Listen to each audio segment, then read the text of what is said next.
Good evening, everyone, and welcome to episode 20 of Comic Relief, the live weekly talk show for all things comics, their live adaptations, and anything else that makes you want to get nerdy with it. Here on The Box, the new podcast network that brings you the latest and greatest in comic, horror, anime, and music news. If you like what we're about here on The Box, go ahead and please leave a like, share this, and subscribe, because we want to keep doing this. It's a lot of fun, but we want to have a reason to do it, and that's you guys. But yeah, so also if you'd like to stay up to date, we now have a Twitter account. We just started yesterday. We have Discord, so follow us on that, and we also have Instagram. Links will be in the description box below. But now, on with the show. I'm your host, Xander. And I'm Jagger, and tonight we're doing our breakdown of everything we know going into DC's Titans Season 3. With our special guest, loyal friend, and resident DC expert, Big 75 Husky 75, better known as Husky. Welcome, Husky. Wait. Welcome. Thank you. Things and stuff. You want to tell everybody where they can find you? Real quick. Basically on anything and everything. If you look up Big 75 Husky 75, you'll find me. Most of the time I'm on Twitch. I'm on Instagram, YouTube, Twitter, TikTok. Yeah. OnlyFans. Yeah, that too. I just don't promote that one. That's a secret one. But first, the news. Andrew, you want to say yes. The nerd news. So the biggest piece of news recently was that Scarlett Johansson suing Disney over the release of Black Widow on Disney Plus, and in doing so, provoking Emma Stone to potentially do the same over the release of Cruella. So I'm going to pull up this article here real quick, just to go over some brief numbers here. I'm not an expert or anything like that, so I didn't bring it up on my computer just yet. But essentially, what had happened was Scarlett Johansson felt that there was a breach in her contract. She said that in her contract, she was expected a exclusive theatrical release for Black Widow, and supposedly that may be the same case with Emma Stone and Cruella. And Kevin Feige is backing that up as well. Is he? Yeah, Kevin Feige announced that he's on her side. He pulled her contract and it states exclusive theatrical release. Mm-hmm. That is true. Because I remember when I think when they first said they're doing a whole bunch of this on Disney Plus, Kevin Feige was actually like extremely angry about it. Yeah, well, because it takes away from a lot of the revenue, because you get the people who pay for Premier Access. That goes against the bonus that the actors and the crew and the studio makes off of the film, because all their stuff is contracted for box office, whereas any Disney property is now contracted for box office and premiere releases. Yep. But Marvel hasn't done that yet. And speaking of that money that they're losing out on, Scarlett Johansson is reportedly trying to sue for $50 million. That's how much money which is about what she lost in in that. So that's from one movie being released on Premier Access. Keep in mind, that's one movie that wasn't even that great and that wasn't even well received. Yeah, think of it that way. Like, imagine if they had done that for something big like an Avengers film, how much money they would have lost from Premier Access. Yeah, it's insane. In other news from movies that are doing well, The Suicide Squad, directed by James Gunn, is receiving rave reviews with a whopping 96% from the time of writing this, and now at 98% on Rotten Tomatoes. Look at that.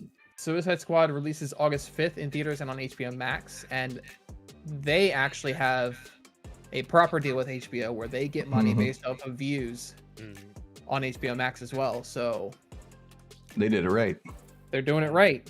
And am I allowed to add stuff to this? Oh, yes, absolutely. Also, there's been one major interviewer asking all the actors and different people who worked on the movie about the Ayer cut, and it's universally every single actor that they have interviewed about it has said that they should release the Ayer cut, and it just makes sense. Yeah, especially now. So the fact that one, they've already acknowledged that, like, hey, we're not doing it. And the crowd voice is getting louder and louder and louder. But two, the fact that an interviewer took it upon himself to ask the actors, and the actors are now backing the cause, can only spell good news for us and poor news for Warner Brothers. Yeah, I'm thinking that in the future, because from what I understand with what the interview, like you were talking about, Husky, the actors are saying that the Ayer cut would actually make this movie make a lot more sense. It would feel less of a reboot and more like a sequel. Oh, okay. And it's one of those things that, like, the wording has been very since the publicity for this has come out. The wording that they've been using is very interesting because it's not a reboot, it's not a sequel, it's just a Suicide Squad movie that involves characters that were in the first one, like that sort of thing. Yeah. So the wording of it has been very weird, and I was trying to find the post that I'd seen where it was talking about some of the different people who were talking about it, but overall, like, John Cena came out and said it just makes good business sense. The actress who plays Mongol, I can't remember her name, she basically said the same thing. Kinnaman, the guy who plays Rick Flag, he said, it's his view, his vision. We should see it. And Jai Courtney is a huge supporter of it. And he said, I don't know how much it's going to change or not, but, like, if we shot that movie, I want to see that movie, like that sort of thing. So. Yeah, absolutely. Especially when you have actors that that get really involved into these kinds of movies and stuff like that, and they actually enjoy what they're making. It is probably on their end a little disheartening to see it, the end result, and it's like, wait, that I don't remember that being the case when we filmed it. That wasn't. Because a lot of times, a lot of actors, especially actors that want to eventually become directors and stuff like that, they tend to work very closely with the director, the executive producer, all that stuff. So they have kind of like an idea of what the end result should have been. Yeah. But in more DC, HBO Max / Warner Brothers kind of news, Michael B. Jordan is set to work on a project for HBO Max introducing Val Zod, the Superman of Earth 2, into the world of live-action adaptations. And I read somewhere that initially Warner Brothers had this idea, and after everything coming out about Warner Brothers, basically in this article that I read, which I can't find it anymore. I know I'm terrible. But essentially, Michael B. Jordan was like, nah, I'm not going to work with y'all. And then took the idea and brought it over to HBO Max. Yep. Is that something that you guys may have heard? Yes. Okay. Yeah. Apparently Warner Brothers approached him to play Superman, but he was like, because Michael B. Jordan is a comic book fan. He knows all about, like, the other little characters and shit like that. So he's like, oh, you want me to play Val Zod? And they're like, no, we want you to play Clark Kent. And he's just like, So he took the idea and pitched it to HBO Max, said, hey, they approached me to do Clark Kent, but I want to be Val Zod, so why don't we do this? And they're like, okay, here you go. Because that was the big thing that came out, was that, like, they wanted to basically make a black Superman that is Clark Kent, and instead of it being Smallville, it's in Chicago. Yeah. Meanwhile, every DC fan around the world is just kind of sitting there like, we have Val Zod. This is something we can do. We can keep Henry Cavill. We can have him. We can have, I'm going to feel terrible because I can't remember his name now, but the Superman from Superman and Lois. But, Tyler, you know, like, Hoechlin. we can have these three. Tyler Hoechlin. Hoechlin, thank you. You know, we can have, like, these three, right? Like, we have Michael Keaton's Batman. We have Ian Glenn's Batman from Titans, which we'll be talking about in a minute. We have Batfleck. We have Pattinson, right? Like, we have all these things. Why can't we have these three Supermans? And, Michael B. Jordan basically just took the idea, went to HBO Max, and was like, look, this is my idea. And they were like, yeah. Yep. And they're doing the smart thing. Yeah, and the new rumor is that he, not only is he going to be the one who's making the series and doing the series, he's also going to be the one playing Val Zod. Yeah. That's the new rumor. I love that. Which I love it too. I think it would be great. I think it's a great casting. I wouldn't be upset about it at all, because I think he has the demeanor and like the stoicism about him to play Val-Zod, because Val-Zod is very different from Clark as far as his mannerisms go. So I'm excited to see what they do. Yeah, it's gonna be nice. Yeah, I kind of hope that especially a big like bitch slap to fucking Warner Brothers too. Like, yeah, I kind of hope HBO Max just kind of takes it upon themselves and is like, hey, we're gonna be the DC headquarters because we have DC Universe. So let's start doing more like original adaptations. Yeah. So I hope they do that. But moving on to a little bit of Marvel news, Marvel Studios executive Victoria Alonso mentions focus on their animation branch and mini studio, saying that there will be more to come from those in a recent interview in regards to the new Marvel's What If series set to start next week on August 11th. So we're going to be getting some more animated properties. I find that interesting because as still to this day, DC wins when it comes to their animated properties. Like it's like night and day.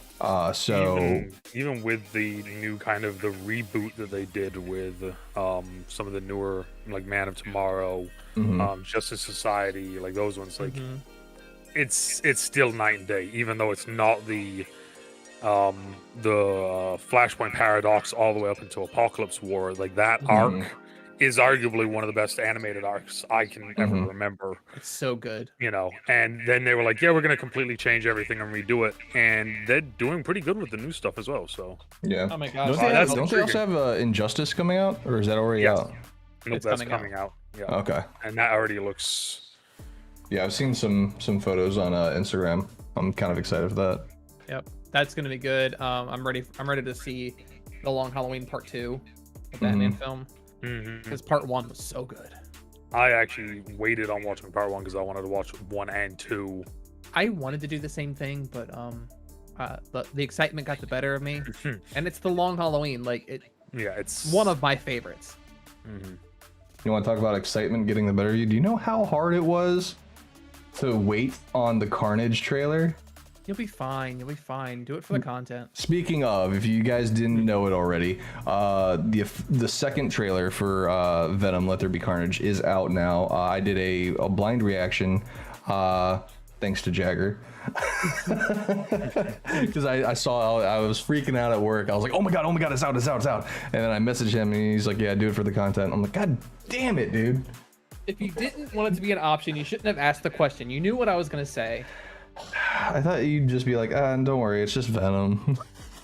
No, God, no. See, that would have been a like send it to me thing. Like, yeah, I mean, you see the Lego head of Carnage behind me on my shelf. I know. But speaking of, what did you guys? Husky, did you see it yet? Yes, I watched. Like basically, like when I saw you guys talking about it, I went and watched it. Like, what do you think about it?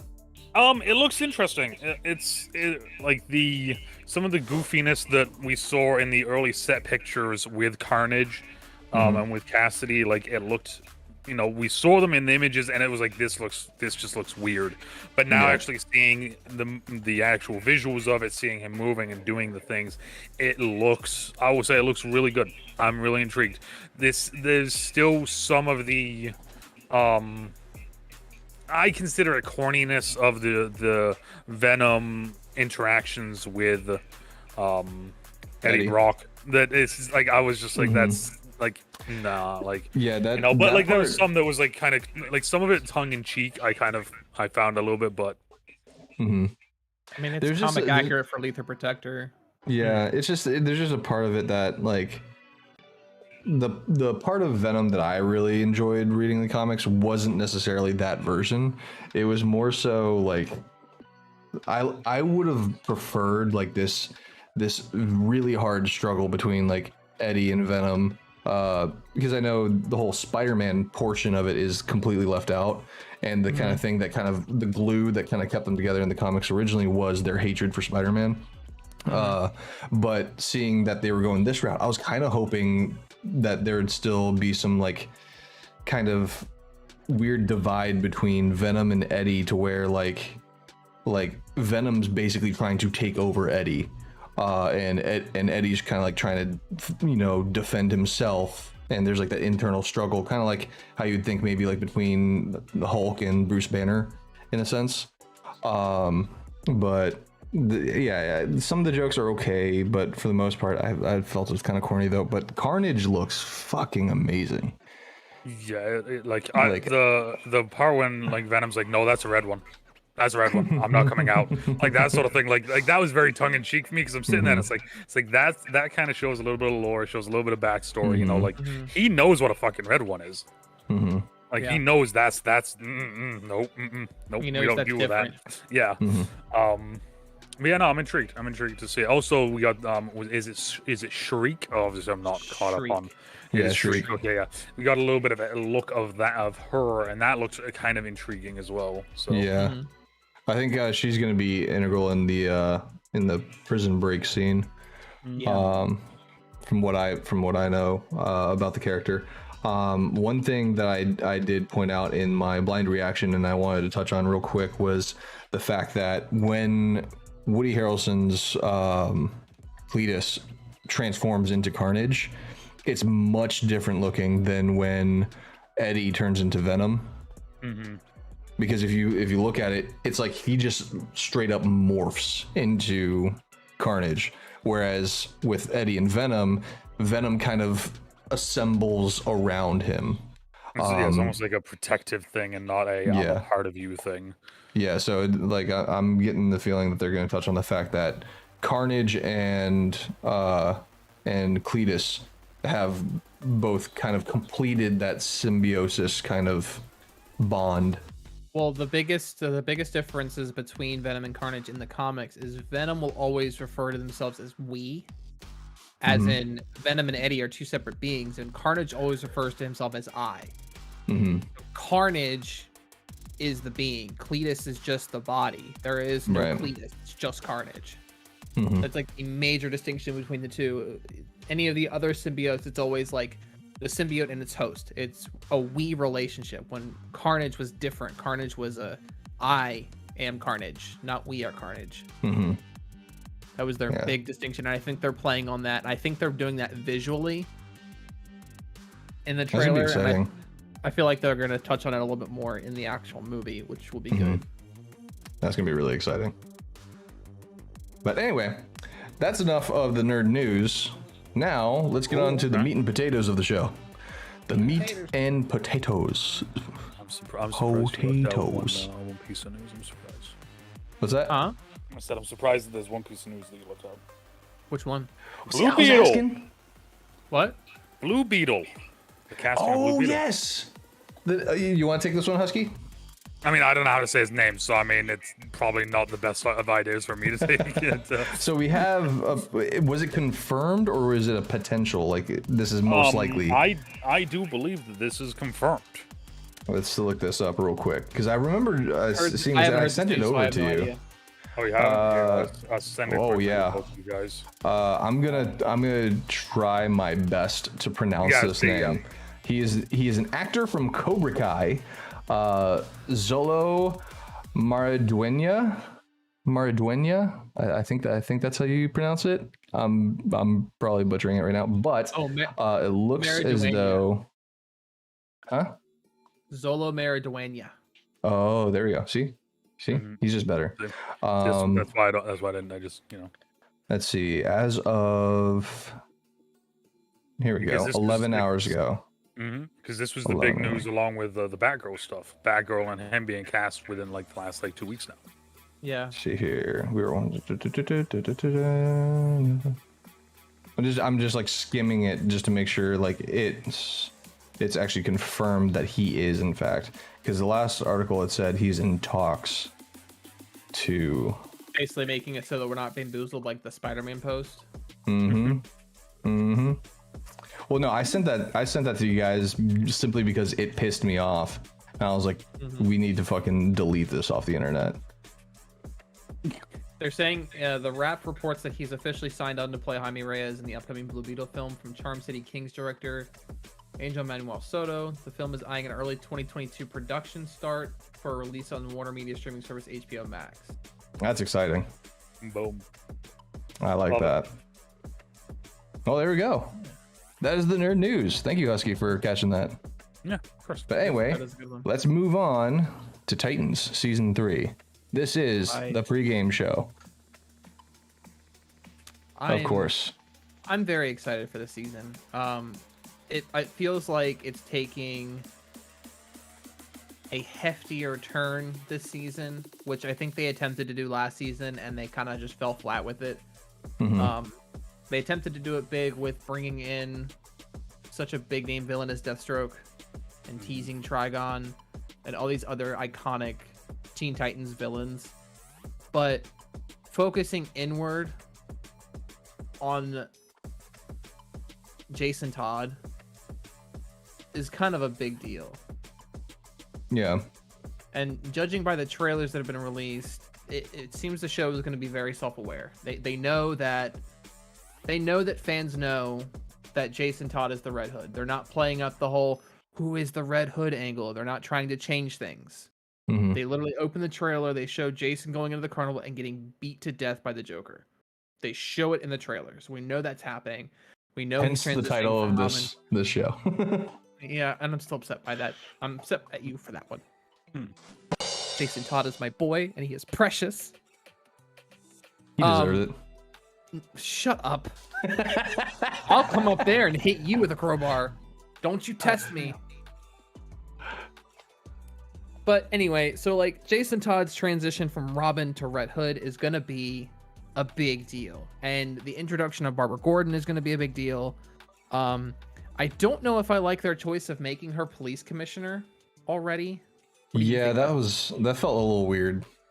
It's one of those things, like I said this to Xander when he was asking me about the series, was that if it was like they're always trying to do so much with so little time that they kind of overrush stuff.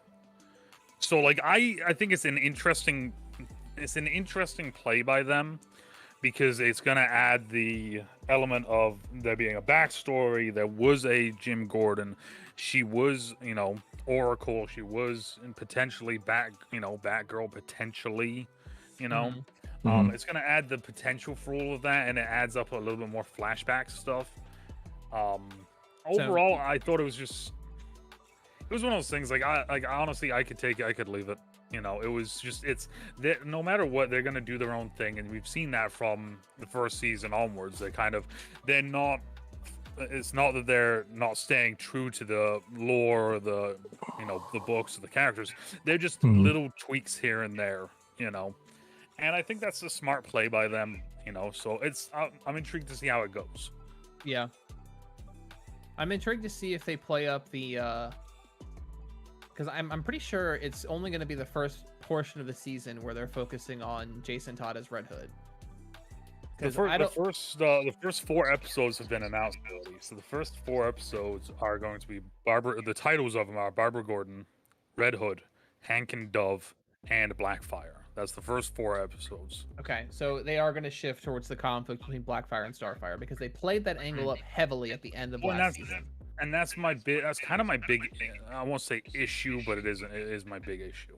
Is that, like I said, they're always trying to do too much. I mean, like, so you have the Red Hood stuff, you have the potential death in the family, kind of how are they going to manipulate that into this universe? Then you have Scarecrow, who's supposed to be in this at some point. Yeah. You have Blackfire, who's supposed to be in this at some point. And it's like, at one point I read something saying that Blackfire isn't going to be a true villain. She's going to be an anti-villain. So she's actually going to have like a room in Wayne Manor or in Gotham. So it's one of those things where it's like, it seems like I said, they're doing too much with it instead of being very focused. And I feel like that's been the biggest issue since the end of season 1 into season 2 and so on. Yeah, I think they just need to focus up. Well, that's the thing, is like season 1 was supposed to go for that was supposed to be longer than it was. I think there was supposed to be 12 episodes, and instead there was 11. So they monkeyed around with it, and that's why we had the weird ending, and then we had the first episode of season 2 being just Trigon. Yeah. When that was, you could tell by watching that episode that like this was supposed to be in season 1. Like, yeah, this was supposed to be how it ends, not with the weird cliffhanger. And then, of course, then season 2 comes along, and they were supposed to do Hive, and they like started to mention bits of it. They hinted at it, and then they veered away from that to do the Judas contract, and it was like, I feel like the Titans has been a great idea, but at every point they've said we're going to do this, and then something happens, and they have to veer off from it. So I like the way they handle the Judas contract. To be fair, the Judas contract is one of my favorite Deathstroke storylines besides the Godkiller arc. And I feel like they handled it well for the universe that it was set in. Yes. It felt like it matched the tone of the universe. So like, I don't think they could have done the Judas contract in the Arrowverse. It doesn't fit. No. No. It's way too hefty for them to try and do on public television. Yeah, I mean, and it's one of those things where, you know, like you said, they adapted it very well, and they did, you know, it felt, even though it was kind of a weird thing going from the Trigon arc to the Judas contract, and then them hinting at Blackfire, hinting at, I can't think of the name of the organization that was Cadmus, doing the Cadmus stuff in the side as well. That was kind of, at points it felt like both of those things were overwhelming at certain extents and taking over from the main part. I felt like they did a very good job with it, and I want to say yet again, another guy, I can't pronounce his name. Where the hell is his name here? Shalaman, is that what he says? No, that's Jericho. Hold up, where's Deathstroke's, the actor that played Deathstroke? I can't find his name on this page right now. But I think that he did. Oh, there we go. Isaiah Morales. He did a fantastic job with Deathstroke. You know, especially with, when you look at Deathstroke right now, the main person you think of as Deathstroke is the Arrowverse, right? Yes. It's Manu Bennett, and then now we're starting to get Joe Manganiello with, you know, the film universe, and when they're trying to push that. So like, he had a decently, you know, two kind of imposing things: a guy that played the role and kind of made it iconic, and then a big name actor who is like larger than life, that character. And I feel like he did a very good job of playing kind of this, you know, grizzled old killer that kind of, you know, he doesn't really enjoy doing this anymore. It's just that he has to. You know.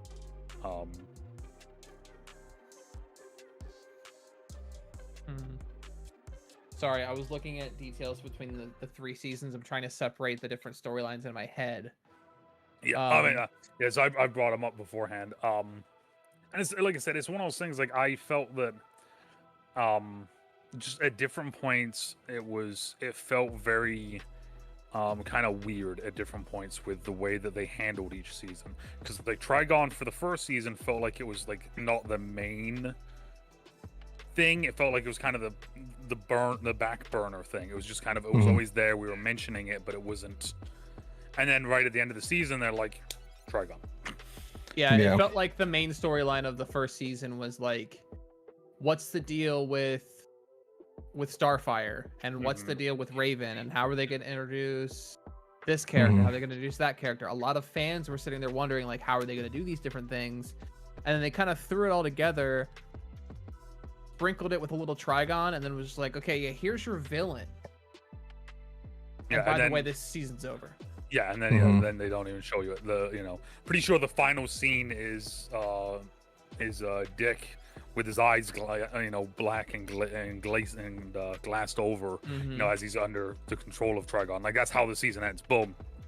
And it's like, when you're sitting there, and it's like, you could tell that wasn't the ending. That's just how they had to manipulate it to make it the ending. It was one of those ones. It felt, and I said it before, like, when they did the same thing with Swamp Thing, it felt very weird how they just kind of cut the final part of the end of the season. They made it work. It was okay. It fit, but you could tell there was supposed to be like 3 or 4 more episodes. With Doom Patrol, that's how it was supposed to be. And it was kind of the same thing with Titans. Titans, you could tell that like there was supposed to be another episode or 2 sort of thing, and they just had to cut it and manipulate it to get what we had. Yeah. I kind of think, like, after, I mean, watching it wise, I've kept up with it like online, but as far as actually watching it, I think I've only gotten to like maybe like halfway, a little bit past halfway on season 1. But from what I recall, it's almost like kind of like my same issue with Jupiter's Legacy, to where I feel like they had something pretty good if they just focused on that one thing.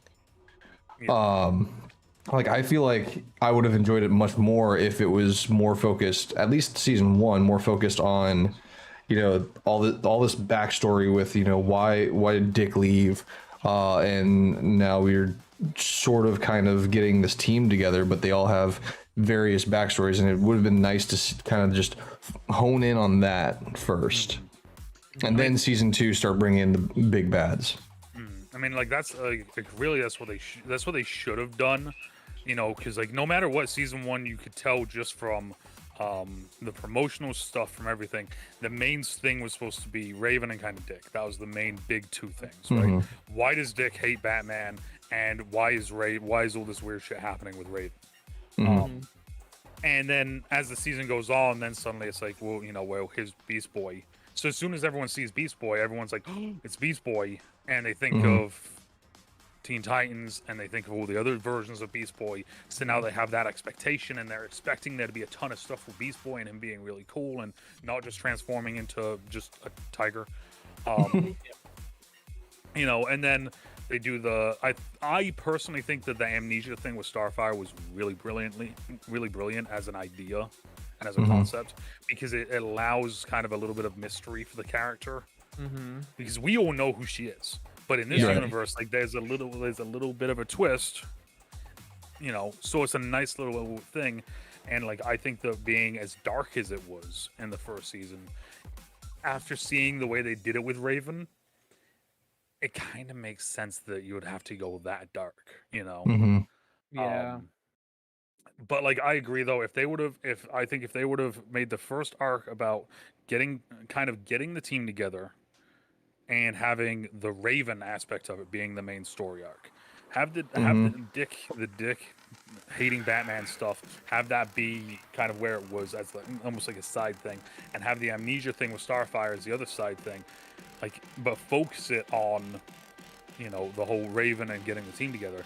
I think that would have played a better hand going into season 2. And then, you know, in season 2, then you can start kind of making, you know, the Nightwing stuff and the Robin stuff a little bit more with the introduction of Jason Todd. Okay, now there's a little bit of friction there between those 2 characters, you know, and then go into deeper depth with, you know, Beast Boy, or, you know, they introduce Superboy. Go that route and just have that be now the main thing, you know, which instead they decided to go with Cadmus and Deathstroke as like the dual big bads for the season, which I've never been a huge fan of. You know, I would say one of the things that I really did like about season 2 was Dr. Light. I think that they did a really cool, unique way of making him fit into that darker universe for kind of a goofy character, you know. Well, I mean, in the comics, like, so in the show, what a lot of people know is Dr. Light. They know him from the show. In the comics, Dr. Light is one of the more formidable foes of the Teen Titans. Like, he has an entire, like, 8-issue run where he's the main villain, and he's, like, snuffing out light across the entire world.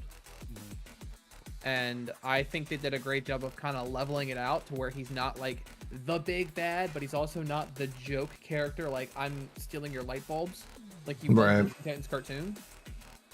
So he was a lot more realistic in this one, which I agree with you. I do like the way they did Dr. Light.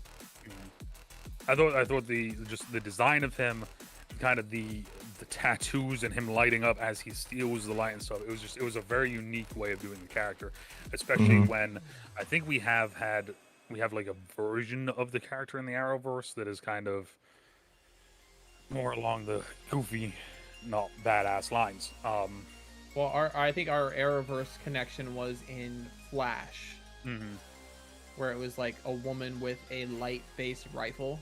Yeah. They called her Dr. Light. Yeah, it was something really weird, and it was just like and it was the weird thing as well was that they came out a little bit around the same time, I want to say. So it's kind of one of those weird ones where it's like you see it and you're like, that's the better one. because they're just so close together. You know, like you can't really do it with the Deathstrokes because it was so separate. You know, but like with that character, it was so close together, and it's like, yeah, this one's better. The HBO Max one's better. Don't know what that is. You know whose design I really didn't like from Titans though? Rose Wilson. Yes. I don't like how they handled her character at all. I that was one of the characters that I was like, when they introduced her, I was kind of like, okay, now we're doing too much. So you know, we threw that in. We threw, you know, I mean, honestly, I love the characters of Hawk and Dove because I love the actors that play them. Yes. But like even that, I was like, nope. I was like, that's too much. You know, I was like, it's you're throwing in too much, and it's, you know, they did do it really well with it being kind of like the original Titans team. But then in season 2, then it's like, okay, so now we have the original Titans team, but we're adding Donna Troy, we're adding Aqualad, we're adding, you know, Rose Wilson now, we're now adding in Jason Moore, and it's just like, it felt like it was too many juggling acts at one time. Well, they're trying to make up for the fact that they can't use Cyborg. Which I will say, I'm not a fan of the HBO Max verse. That's how I word it. That Cyborg. I don't think it doesn't fit. It feels very goofy. Which, I mean, Doom Patrol as a show itself is kind of a goofier show. But the Cyborg that they've introduced in that, just the way it looks, the way he plays, the way he kind of acts and moves around, it seems very goofy. And I feel like adding that character into Titans wouldn't work. And I know that the character in the show is goofy. I know that, you know, that. But, like, the way that this is going, Gar is a goofier, you know, Beast Boy's a goofy character. But in the show, he's not. But he does have those humorous, lighthearted, you know, big smile moments. Yeah. But the Cyborg, I don't think bringing him over, because obviously that's really the only, you know, thing they probably would do. I don't see it. I think, and I understand that that's probably why they're throwing in all these different people. But it's, I don't know. It's just Jeff Johns trying to create his version of Teen Titans, which arguably one of the better comic runs was Jeff Johns writing Teen Titans. But it's him trying to basically say, okay, let's appeal to classic fans, but let's also do my lineup, because I'm the one that introduced Superboy and Donna Troy and Rose Wilson and all these people into the team in my third run of Teen Titans. Which, I mean, and I will give him props. He does a fantastic job writing comic books. Yes. But now listen back to what I just said. He does a fantastic job writing comic books. Exactly. He doesn't translate too well.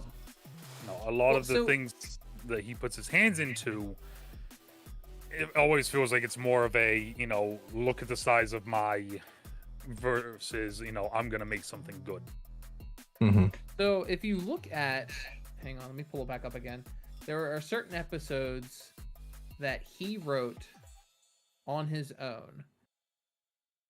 Like, he wrote the Doom Patrol episode on his own. He wrote... It was him and Greg Berlanti who wrote the original pilot. And Greg Berlanti is the one that gave us all the Arrowverse shows. And then he also gave us episode 9 of season 1, Hank and Dawn, which, by and large, a fantastic episode. The problem is when he starts dipping his hands into other episodes, like he has half credits on a couple other ones, where you can see where his like influence was put in, but he didn't have full control over it. I think if they allowed him to be the series showrunner and write it from start to finish without other pressure coming in, I think it would turn out phenomenal. Because he would write the show like he writes his comic books. That's a fair point. And I think that's the biggest, I think that's by and large the bigger issue here is that, I don't know a nice way to phrase this. Studios need to shut the fuck up and butt out. Let directors and writers do their jobs, Let them write the things that need to be written, and they need to just shut up and stop worrying about numbers, because the shit's gonna sell regardless. Right. Bad comic book movies and bad comic book shows still get views. Jupiter's Legacy was trending for a month and a half, and that show was awful. Those people praising that shit. Yes, left and right. Exactly. And then you get shit like Black Widow, very subpar movie as far as the Marvel MCU is concerned. No. That's the greatest. That's the greatest MC movie to date. That's what every single thing online has said. Exactly. That's my point. It was a subpar movie with subpar plot lines. The entire thing was literally just meant to include to sum up Scarlett Johansson's contract and to introduce a character that's supposed to take her place. That was the entire device of that movie, and it sold like hotcakes. They could spoon feed us shit and we would eat it. So if studios would just shut up, they could actually produce quality content, make more money, and actually not have to deal with the backlash. And case in point, Warner Brothers. Yeah. I mean, like I said about Swamp Thing earlier. I'm not a big horror fan, you know. These guys know this. For anyone out there that doesn't know, I'm not a big horror guy. But when Swamp Thing came out, and I saw that was a full, they went full horror and kind of, you know, real spoopy with it. I was kind of at first uneasy with it, but as I started watching it, I was like, this is kind of the only way you can do this and have it be done right. It's true. And it was. I will argue this and say that Swamp Thing, up until kind of the end of it, because of them having money issues and having to change shit, that I will argue to this day is one of the best comic book shows out there. Yeah, and it was great. But like you said, with characters like Swamp Thing, you can't go PG. That's like trying to do a Constantine show on NBC. Yeah. Oh wait, didn't they? We're not getting into that one with me. No. You can't do it. You can't make the fact that they first did that, then they put it on. If I remember correctly, it was either Friday night or Sunday night. They basically gave it the worst night of the week. They said, Sunday "Here," night. They were like, "You're going up against every other major show. Have fun." No, they put it on Sunday night in the fall at 8 p.m. They said, here, let's put a show that's not supposed to be PG or TV 14 and put it up against Sunday Night Football. Like, drive a stake in your own show, why don't you? And to be fair, the storylines that they went with for Constantine season 1, great. Oh, it was cool. I was really Great excited to ideas. see. Yeah, I was really excited to see where it went because then- it was unique, and Matt Ryan, arguably the best cast for all of DC. Exactly. I would put Matt Ryan and Henry Cavill head to head. That's the two best castings DC has ever done. Right exactly. But there are certain things that you have to understand about doing DC, and I think that's the issue that DC is having right now. They want to be successful like the Arrowverse was, but the Arrowverse was only successful because they had to make a lot of sacrifices. They had to basically make Oliver Queen a watered down version of Bruce Wayne. They gave him a lot of Batman's backstories. They gave him a lot of his side storylines, like the whole League of Assassins thing. Oliver Queen never trained with the League of Assassins in the comic books. Ra's al Ghul never even confronts Oliver Queen. It is never a thing. The Deathstroke storyline happened once. Yep. Only because people wanted to see it.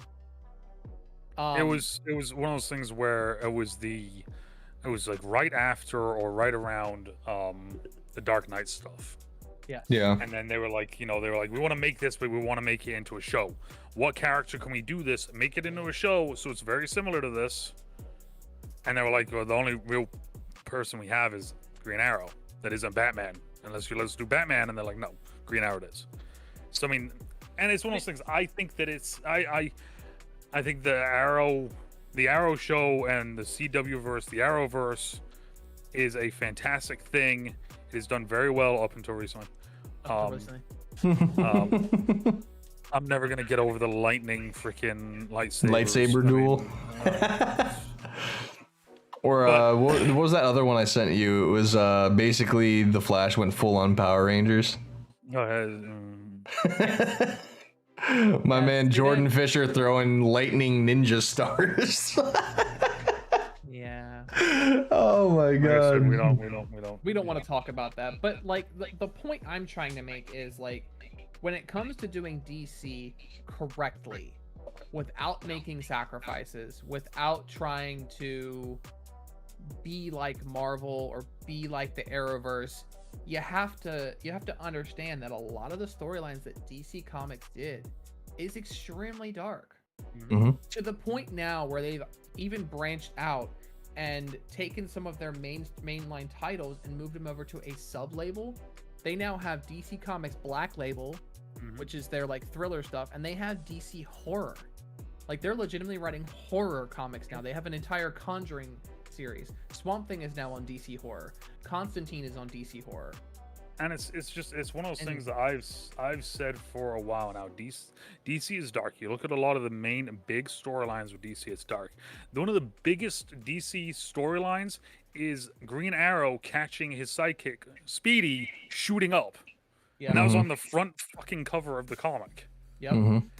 Try to make that smiles and rainbows and happy, that whole story arc, because two of the biggest ones as of recently, you have Deceased, which is like heroes killing heroes and then being brought back to life. You have Dark Knight's Metal, which half of the origin stories from the Dark Knights was awful. Yeah, they're messed up. Like it's amazing. And what then, was the cyborg one? The Where it cyborg was one actually was that was kind of freaking weird. Yeah, it was Alfred dies and then Alfred's like an AI, and the AI gets kind of corrupted and like starts messing with Bruce, and like, you know, it's like, hey, you know, like you need to put these people down. Like that's the thing. Like you want it to happen to everyone else, like it happened to me. Yeah. No, we're gonna put him down. The worst. And then he ends up like uploading himself into Bruce's brain, right? Yeah. I mean, That's so the fucking worst wild. one, the worst one is Red Death. Yeah, the Red Death is the worst one. Let me It's rephrase so that. good, though. It's not the worst. The worst, obviously, is the Batman Who Laughs. But the Red Death one, visually, is the worst because it's, you know, hey, they killed the Bat family. I need you to go back in time and save them. Nope, I'm not messing with the timeline. Cool. I'm gonna kill your rogue gallery. I'm gonna take all of their weapons. I'm gonna tie you down to the front of my Batmobile, which is now powered by the cosmic treadmill, and I'm taking your powers then. Like, it's so good. It is. And translate that onto TV. I heard at one point that they were going to try and put Red Death in Arrowverse, and I was like, please don't do that. Oh god. Please. Oh my god. They already took Godspeed from me. Do not take the Red Death from me. The only thing that I thought about, if they did the Red Death thing, the only thing that I thought about that would make that really cool is if they had Oliver or Stephen Amell come back and play the character of Red Death. I thought that would be a nice little complete, like, not only just to mess with, you know, the viewers, obviously, right? Like, who's under the mask, but like because of course we've seen it in the show where, you know, oh, my dad looks very much like, you know, Jay Garrick, and, you know, my mom looks very much like Speed Force. It would be a great thing to see, like, even try to surprise him. That would be difficult to do, but surprise, you know, him with it and be like, you know, it's like, so the day that the mask comes off is the first time he's ever seeing the mask come off, and it's Stephen Amell. Because being able to capture that immediate emotional response would be, that'd be gold. That's all. Yeah, I mean, it would be good. I mean, I don't know how they'd like. I don't know how they would. I mean, I don't know either. But I mean, you've already touched on the fact that that Green Arrow in the Arrowverse is basically a watered down Bruce Wayne. You could kind of, sort of, go along with that.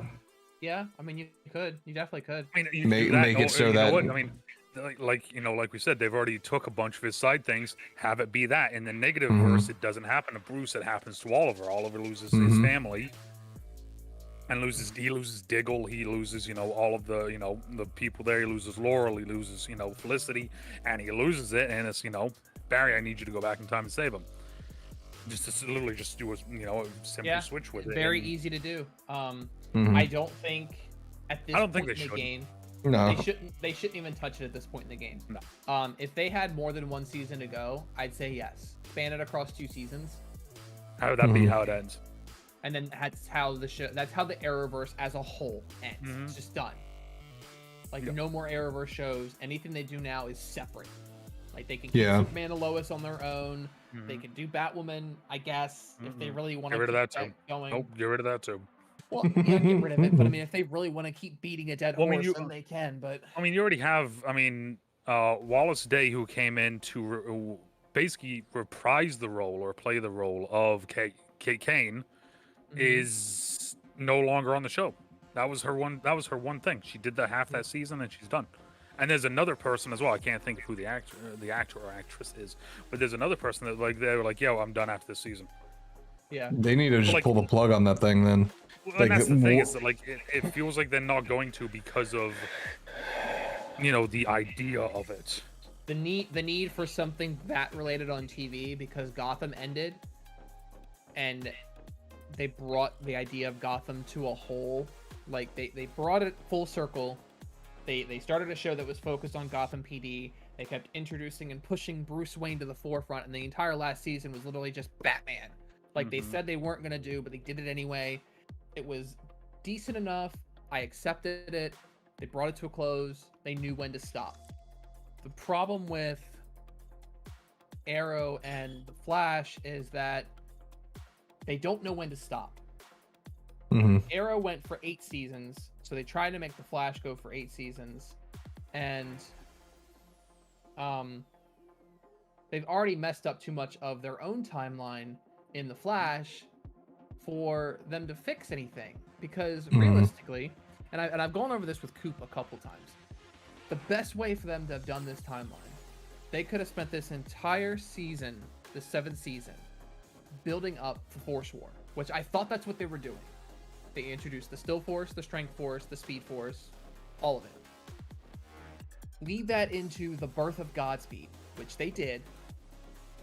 Godspeed is your final villain.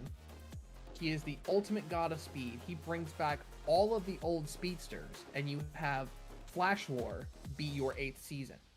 And you end with the death of Barry Allen. And that is the conclusion, because there's no bringing him back, there's no finding him. If they want to do more no resurrections this time. If they want to do more Flash content, they either have to focus on Bart Allen as Impulse or Wally West becoming the new Flash, which they won't do. So what better way to end it than with Godspeed? Yeah. And an entire Flash War where he brings back Thawne, he brings back Zoom, Jake Garrett comes back, all of them. It is just a speedster war to the end. One big final 8th season, done. But no, they had to completely mess up Godspeed. I mean, as soon as they reintroduced Thawne, which is great, but I mean, now it's going to be like, okay, we're going to have the reverse of season 1, where Thawne is the main villain at the end, but we've already overplayed Thawne how many different times? Yeah. I mean, the character of Thawne, having the 2 different actors play him, it's arguably the best villain across all of the Arrowverse. But when you keep using him as much as they did, it's not like what they did with Mono and Deathstroke. With Deathstroke, they brought him back. They had 2 seasons to build him up, and then they brought him back every now and then. But when they brought him back, he felt powerful. It felt like it was shit has gone so bad that Oliver has to go get Deathstroke's help. Yeah. And it felt organic. Where with Thawne, it felt like a lot of times it was just kind of like, okay, well, what do we do now? Well, Thawne can fuck something up. Oh, there we go. And it's. I agree. I think that my ideal, because Flash is one of the ones that I'm not super well versed on. I every time I try to, just all of the different timeline stuff and the speedster stuff, and reverse Flash, Zoom, Professor Zoom. It hurts my brain just thinking about it right now. But so my thing was this: is that when I first saw it, I was like, okay, natural way that they can go full circle, right? There's always been the thing of Barry is the reason why Barry becomes the Flash, right? He's the lightning bolt that hits himself, so he basically picks himself. That's how they should have. That's how they should end it. Have it be one of those things where it's like, it's the death of Flash, and as he's dying, he into the Speed Force as just pure energy sort of thing. He comes out of the sky and zap, he hits Barry Allen, and the season finale ends showing basically season 1 of him waking up in the bed and looking at Caitlyn and just going freaking out, and that's how it ends. Boom. And that's the Flash War storyline. The whole deal is that Barry has to run fast enough to outrun every speedster he's ever fought, and ends up becoming pure Speed Force energy, becoming the lightning bolt that strikes himself, and that's the end of his storyline. And that's what I was saying, that's what they should have done, but they biffed it. They completely dropped the ball by ending Godspeed. When they messed that up and they said, okay, we're gonna bring back Thawne, and then we're just gonna have Barry flex on Thawne, like, okay, yeah, I can stop you in time because I want to now. It's like, okay, let me be serious for a moment. It's like One Punch Man, where it's like he'll sit there and he'll throw punches all day long. When he gets serious, he can literally destroy universes with one punch. Barry can literally control time with a single thought. He just doesn't, because he doesn't take things that seriously until he has to the point where Reverse Flash, his ultimate enemy, always faster than him. He's never been fast enough to stop him. Comes back on this last moment, and he's just like, okay, yeah, you're not fast enough to stop me. I can walk around normal, and you're standing still. It's like, I will say I did the speed.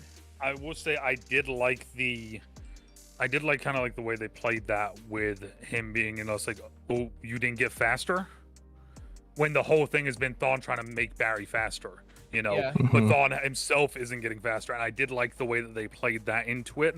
I think they could have done it a little bit differently. My problem with Godspeed is the fact that they showed him in oh god, I can't think of her name now. Nora? Yeah, in her future. Excess, thank you. In her future, that's when he's introduced, and she beats his ass in the first time encountering him. And I'm like, that's how you introduce a great villain right there. Right. So they've been that's the thing that got me, and they've been teasing Godspeed since her season. He shows up as a clone or a robot clone or whatever, like speaking modem speak, as they say, and they've been teasing that for seasons. And we finally get the Godspeed story, and I thought they were going to do what they did with Mirror Monarch, where it's like, okay, let's introduce him as a villain in the end, but then he's the actual main villain of the last season.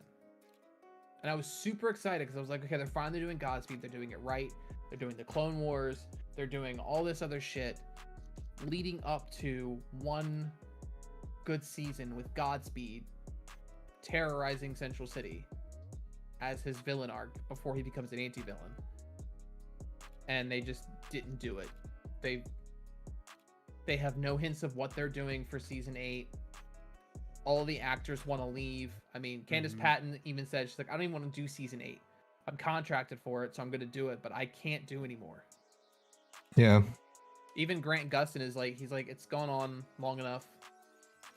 All my co-stars want to leave. Like, I think as well that he saw kind of the way that the final season of Arrow went, and he's seeing the other shows kind of, slowly get taken down. And now he's kind of, it never used to be just him holding the ship up. He always had Stephen Amell and Arrow to help hold the ship up. That isn't there anymore, and it's evidently showing. Obviously, Superman and Lois has taken a good chunk of that weight. Yes. But I mean, imagine if Superman and Lois happened during the height of Arrow. Like, it would have been unreal. The power between the three of them, yeah.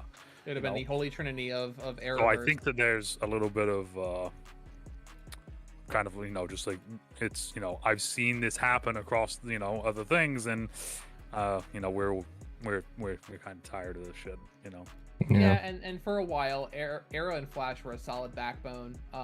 Supergirl kind of took a little weight for a couple of seasons. It was okay. It wasn't as good as Superman and Lois is, but like, yeah, flip-flop Superman and Lois with Supergirl, and it's like, you're good to go for a while.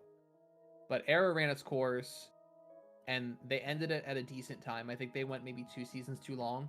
I think they could have ended it after the Prometheus season. It would have been fine. Yeah, if they would have done it right, that's when they should have ended. I liked Prometheus. I thought Prometheus should have been a 2-arc villain. I liked the actor, and I liked the character itself, because it was kind of cool seeing a character that's like, hey, I know who you are. It's been 5 years. I've been training. I've been following. I've been doing all this, all this stuff to, basically just, to get back at you for this one thing. And, the way that they played him, and, it was just, arguably season 5 is one of my favorite seasons, and I say that over season 2, which is arguably everyone's favorite season. It's arguably the best season. Yeah, I mean, story-wise, it's one of the few examples where they've juggled multiple villains, multiple big villains for one. I mean, you have Brother Blood and you have Deathstroke are like the main two. They intertwine their stories well enough to where it doesn't feel like a Sinister Six like Marvel team up kind of thing where it's like, yeah, we're two bad guys, we hate the Arrow, let's kill him. It wasn't like that. It was a whole intricate plan. The villains connected and they stayed disconnected at the same time. They had their storylines and it was a well put together season. That's just it. To kind of circle back on Titans, do you think that Titans might actually fall victim to the same issue? So that's kind of why I went on this tangent, was to circle back. We're in season 3 of Titans, and it's already starting to feel like season 6 of Flash, where they're trying to do too much too fast, and they're gonna run out of gas quicker than they anticipate. Because I've said this multiple times, in the first 4 seasons of the Flash, up to, because your first main villains, you have Reverse Flash, his arch nemesis, you have Zoom, who's arguably the fastest speedster in time. You have Savitar, the god of speed, and you have Clifford DeVoe, the thinker. 4 big Flash villains with a bunch of his other arch nemesis sprinkled in, like Gorilla Grodd and the Rogues Gallery and all that. They blew that entire wad in the first 4 seasons. And by that point, they were like, okay, now what do we do? We don't have any other big ones unless we start rehashing villains. That's why they started pulling content from like currently running comic arcs. Exactly. So they circled. That's why I was like half expecting, like towards the end of it, I was like, oh, we're gonna get an evil Wally West by the end of this. Right. Exactly. So like they did the season with Nora as XS, and it turns out that Thawne is pulling the strings. Wow, what a shocker. So now Reverse Flash is the villain again, and now you have Cicada, some villain they made up out of their ass. Like, okay, he's okay, but Jesus, be a little bit more creative with it. And it kept going downhill from there, and Titans is already doing that in their 3rd season. Yeah, it's one of those things that's one of the things I thought that Arrow did a really good job with, was that it's, the first season setting up the Dark Archer. It's one of the villains that not a lot of people know of, but it makes sense as the first villain, and then hinting at Deathstroke. So you get 2 seasons to set up Deathstroke, and then while Deathstroke's going on, you have Brother Blood, which is another big name, but a lot of people don't really know him. And then it's like, okay, so how do we top that? Well, let's go Ra's al Ghul. As much as it's not liked, I still liked the character of Ra's al Ghul in the show. I agree. Damien Dark, however, that season was, we don't talk about season 4. But I mean, it's one of the rare instances where the worst season in the franchise is immediately followed by the best seasons, and it's Prometheus. So you get like these characters in a Flash where it's like, these, or in Arrow where you have these villains where it's like kind of unknowns, but then also bigger names that they're setting up. With Titans, they go Trigon straight away. And Trigon's supposed to be like the ultimate big bad. He's bringing forth the apocalypse. Yeah. Then we got Raven. Then we go Deathstroke. And now this season, I honestly it feels like they went like super high, and then now they're just going down the tier list. Yeah, exactly. Because you easily could have set up. I think you could have easily done the Judas contract over 2 seasons, slowly introducing stuff. Have Terra show up, and have her start influencing the Titans, and then having everything start collapsing at the end of the 2nd season, going into the 3rd season where Terra has fully broken the Titans up, and now Deathstroke is picking them apart. And it would have been a 2-season arc. It would have been different than a lot of these other ones. And if they wanted to sprinkle in any like B villains or B stories, you could easily have Hive working in the background, because Hive is like the main antagonist for the Titans. Because you can introduce Mammoth, Cinderblock, Jinx, Gizmo. I mean, they're introducing Gizmo this season, but there's no connection to Hive apparently. Hive isn't a thing in this universe, which I don't understand. Well, and that's the thing, is that it's the weird thing is like Hive isn't in the universe, but yet season 2 originally was going to be about Hive. Yeah. So Yeah. it's like, what you know, and that's the thing is like I feel like it's the like they have a plan for the first season, and then the first season happens. Then they go, okay, now what's our plan for the second season? Okay, now what's our plan for the third season? Instead of saying, okay, we're gonna do, you know, however many seasons this. Because most of the time these guys are signed on for three shows, right, or 3 seasons, or whatever that is. At least, yeah. At that point, that should be okay. This is the story arc. We're doing this season, this season, this season. Done. Now let's start getting all of the stuff in a row.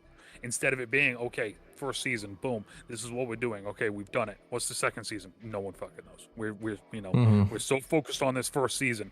Something happens. Well, now we gotta change the first season. It almost feels as though like a bunch of people who had like a basic knowledge of the Titans were like, oh, you know, it'd be really cool to see. Let's see this, and then they just ran with it. Like Trigon, yo, that'd be so cool to see. Let's fucking do that. Well, how do we get there? I don't know. Let's just throw them in at the end. I don't know. It feels like they went into this show thinking they weren't going to last more than 1 season. Yeah, honestly, for sure. And I mean, it's kind of understandable with it being when it was originally on the DC universe. It's kind of understandable with the monetary restrictions, right? Yeah. However, it's Titans. It's not, you know, the Canterbury Cricket and Etrigan. You know, like this is a mainstay title name. I'd pay like, to see that though. I mean, obviously, I mean, who wouldn't? Like, you know, so I want a buddy cop series with Booster Gold and Blue Beetle. you're not the only one. You're not the only one. I don't know. But like make it gritty, make it dark like The Boys. Like have something like that. I would want to see that. Oh god. I agree. I would like to see it. The only thing is though, is it's never going to happen because the true, in my opinion, the true casting for it will never happen. What's your true casting? This will be kind of like a sprinkled in free fan cast. Oh my god, yes. Oh, I love that so much. That sells the show right there. Yep. And you know Firefly those guys, fans everywhere are gonna clamor over that. I mean, and this is the thing, right? You tell these guys, you sit them down, you know, because they both, you know, they know each other, they like each other. You know, you sit them down and go, okay, buddy cop, and they're like, awesome, and then you go, Blue Beetle, Booster Gold. Immediately they would be on board, and they would, you know, it would be, they'd be all in. I mean, and it can't, and let's be honest, it would be a huge upgrade for Nathan Fillion over TDK. Yeah. I mean, you know, there's some promise there. But no, I mean, I saw the clip where he just sends his arms out. I cannot wait for that movie. I can't That's either, but, like, this weekend too. That one scene, like it just like that's not funny. Like that scene was not funny. Like I'm watching it, I'm just like that's honestly just dumb. Like that's Well, see, I think the main reason I laughed was because I was taking a shit in at work and I didn't have the audio on. I was just like watching the visual of it, and I was just like, oh my god, what the fuck is this shit? Well, like this is my thing is that like with Titans, like I was expecting it to be about Titans, the team Titans, you know, the actual group of Titans, and like season 1, they you know, them getting together. Season 2, the backstory, you know, this. Season 3, they're going to Gotham. Like it's like, why do we always go back to Gotham? Fine with the Bat family, I'm fine with all of that. However, no. It's a safety net. That's what it is. I'd like to see something problem. not fall back on Batman or And any Bat like property whatsoever. Because I mean, you got to think about it. Anything that's been successful with DC has always had to fall back on something Batman related. We look at Arrow. We already explained. They basically made Arrow watered down Batman with his like C tier villains, some of his other like minor storylines that are semi-major, but Bat influenced. And now Titans is falling very heavily on the Bat family.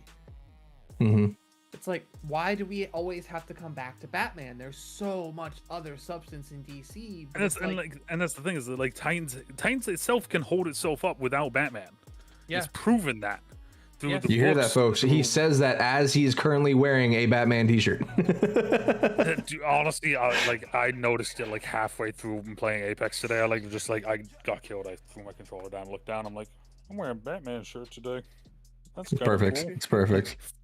You two are leaning on the Bat crutch. Yeah, exactly. Like, could have worn my Beast Boy shirt, but nope. But I mean, like, you know, it's just it always seems like the same thing is that like if shit that goes wrong, just kind of fall back on the mainstay kind of things, and that's what it felt like. That's what this season feels like. The death of the family thing seems interesting. However, just the timeline and the way they're doing stuff, it feels weird. Because it's the death of the family has always been a past thing. It's never been a present thing. Where in the show they're making it a present thing. So it's like to me that just kind of feels weird.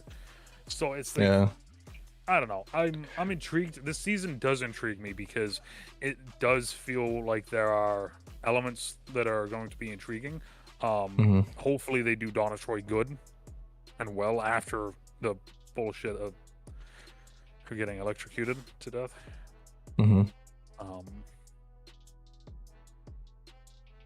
I would say given the fact that they cast Ian Glenn as an older Batman, I would have expected like Red Hood to have already happened, you know? And that's kind of the thing is that like it's like I said, the timeline, everything about Titans feels weird because of said timeline. Yeah. For me, with like the Red Hood storyline, it would have made more sense. Okay, keep Ian Glenn as Batman. Barbara Gordon is already paralyzed. She's police commissioner. Jim Gordon's gone, etc. Never give us Jason Todd as Robin in the show. Wait until season 3, and we have Red Hood. Or fuck it, I say start off with all that in season 1. Make Red Hood the main villain of season 1. You never see Jason Todd except for like towards the end. You have like maybe flashbacks and stuff like that, and as they're trying to focus in on the detective side of things, and then they start That's not the point I was making. My point is like they introduced Jason Todd as Robin currently, where Bruce Wayne as he stands right now in the show is retired. He's not Batman anymore. Yeah. And by the time he retires as Batman, Nightwing is ready to take up the mantle of being a better Batman, and that's what they keep saying that in the trailer. It's like, be a better Batman than I was. I'm done. And by this point, he's already had. By the time he reaches that point, he's had Dick Grayson become Nightwing. Tim Drake is now Red Robin. Jason Todd is already Red Hood as an anti-hero. And Damian Wayne already exists as Robin. And Damian Wayne is leading the Titans. So if they wanted to stick with that storyline, they should have done it right. If they want to put us in that timeline where they want Red Hood to be an antagonist, open up the show where if Dick Grayson is already transitioning to become Nightwing, give us Tim Drake as Robin currently, and then introduce Red Hood in season 2 or 3 as an antagonist, sort of like they've already done. Even if we keep the storyline the way it is, just swap out Jason Todd for Tim Drake and you're good. It makes sense. Right now, it just seems so out of order. Yeah, like that's you know, it just it's. And that's my biggest thing with it, because like it's one of those things like this isn't, you know, like I said, this isn't Canterbury Cricket and Etrigan. This is Titans. Everyone knows Titans. Everyone knows these characters. They know the way this is supposed to be. So like when you start monkeying with timeline like they have, because like at one point there's 2 Robins, one episode. excuse me, like, you know, cool Never concept. happened. Never happened. Cool concept. Never fucking happened. You know, Mhm. so now you have, you know, two of them. Then you have, you know, slowly becoming, you know, I need to be something different than Robin, you know. And then there's like a whole season where he's not even fucking Nightwing until like the final episode. And then even then, it's like a weird introduction to him, you know. Yeah. And then Robin doesn't know if he wants to be Robin. And now we're introducing Tim Drake. So it's like two Robins to one Robin, one Robin to one Robin. Like, it's just, everything seems weird. Batman's retired. Like, honestly, I would be 100% okay if this is the final season of Titans. I'll Yeah. say that right now. Because I think that the concept of the show is cool. I love the actors that they have for these Mhm. roles. I love them. But it's too messy. Everything's too messy with this. Yeah. And like, I would 100% be okay if at the end of this, they get done with this and they have like either a Beast Boy show, like a Hawk and Dove show, just like one season of either one of them. There you go. Mhm. 100% okay with that. Because I think that those two on their own could hold up a show, one season, make it about the backstory, make it about this or that, you know, and go. Yeah, I like that. Well, any closing remarks? I'm both excited and nervous about this season. That's all I'm gonna say. Okay. Excited, nervous, but Still gonna watch it. Yeah, I am mostly excited for the Red Hood storyline because that was probably one of my favorite DC animated films that I'd watched. And I'd really like to see who they have as the Joker, or if they even. I mean, it all points to the Joker from what it looks like in the trailer, but at the same time, I would not be surprised if they like pulled some like weird shit and then like, oh wait, it wasn't the Joker or some shit like that. But it'll be interesting nonetheless. Make a lot of people mad if they do that. yeah, I mean, it will be a bigger version of what they did with Hush. Yeah. Yeah. If now, one last thing, who would you like to see be the Joker in this? If they even ever show the Joker. Honestly, I refuse to answer because I liked what they were doing originally with Batman, not showing him, just having it be, you know, kind of, he's in the shadows. It's just the figure. It's just the stature of him. Find the same thing with the Joker. Show little close-ups of the face, but not actually showing the character. You could literally do basically anyone at that point and just have it be the face. If you really want to get wild with it, have it be an actor, show the face, and have it be from the comics where he cuts his face off. So then it really doesn't matter who the fuck the actor is. And you just get a character actor to play him.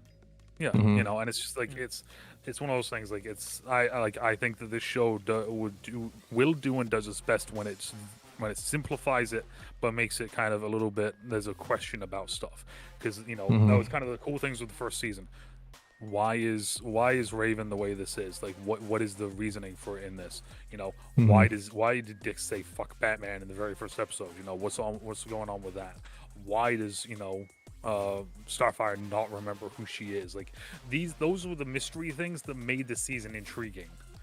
And that's kind of, in my opinion, that's the thing that made Titans interesting, because we as fans kind of know a little bit of these things, but not exactly what they're trying to do in their own unique ways. That's why I posed that question, because I feel the same exact way. I feel like it would be more impactful if they were to keep the identity of the Joker a complete mystery. So, but with that being said, thank you for joining us today, guys. This has been a nice little dive into what we know going into season 3 of Titans. If you guys enjoyed it, if you guys want to see more of what we're talking about here, please like, share, and subscribe, because we want to keep doing this. Let's see, what do we got going on this week, Jagger? Well, tomorrow night we have Otakus Anonymous over on Twitch at twitch.tv/StoopGhost. They're talking about Square Enix and its adjacency to anime and anime influence. On Thursday, I have a new episode of Cursed Tapes right here on the Box Network on YouTube. I'll be doing an update on the anthology series American Horror Stories and the god-awful progress that it's making. So if you want to hear some shit talking about Ryan Murphy, tune in for that one. It's going to be a doozy. I know I love some shit talking, so I'm definitely going to be watching that one. And also, thank you to our special guest, Big Husky. Thank you for having me on. Appreciate it. I'm sorry, Jagger, I cut you off. Yep. Friday, I was like, one more thing. Friday night, One more thing. Friday night, I'm doing my first community movie night for Cursed Tapes. We're gonna be watching Old, the new M. Night Shyamalan movie, right here in the Discord. We have a channel under the Cursed Tapes section called Horror Hangout. I will be there at 8 p.m. on Friday night doing the whole movie, and I will screen it to all of you. There we go. Look at that. New movie. I've actually heard some decent stuff about that, so I might see if I can jump in on that. I've heard mixed things about it. I'm excited to watch it. I've been kind of trying to avoid spoilers for the twist.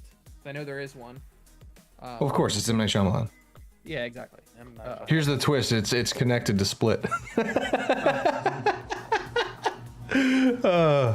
Well, anywho, thanks again, guys, for joining us. And we will be back next week. What are we doing next week? We're doing Suicide Squad, right? Suicide Squad, yes. Ooh. Yeah. So we're gonna be talking Suicide Squad because that comes out this Friday. My schedule's all a blur right now. But yes, and also I will be doing a little bit of Twitch after this. So if you want to join me for the after show, I will leave my link in the description box below. I didn't look at the poll that I posted on social media, but I'm just gonna go ahead with Splitgate. We're gonna play some Splitgate, and it should be a good time. But with that being said, you all have a wonderful night. Bye.